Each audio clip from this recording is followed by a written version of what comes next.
Tā, uz atlaides arī grēdotāji, ja? Jā, grēdotājiem šim te ar platformu arī ir atlaide. Un Reku Sandī parādīs, kā jābrauc. Viņi mums ir ritīgs nokļūs darbinieks. Jā, Aiziet! Pēc kāds, cik viņš ātri brauc. Ar šito varētu sacensības taisīt. Sandī, tu tikai neievēro drošības noteikumus, jo tur jāizvēl ārā tās sāna maliņas, tās margas. Jā, sorry. Jā.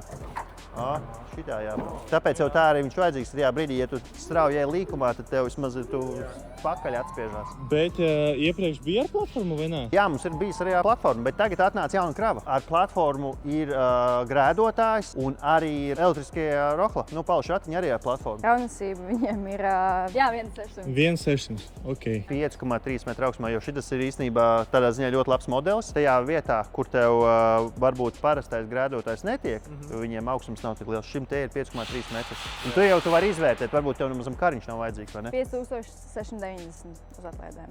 Bez platformas, kur viņš parasti grēdotājs, viņš maksā 409.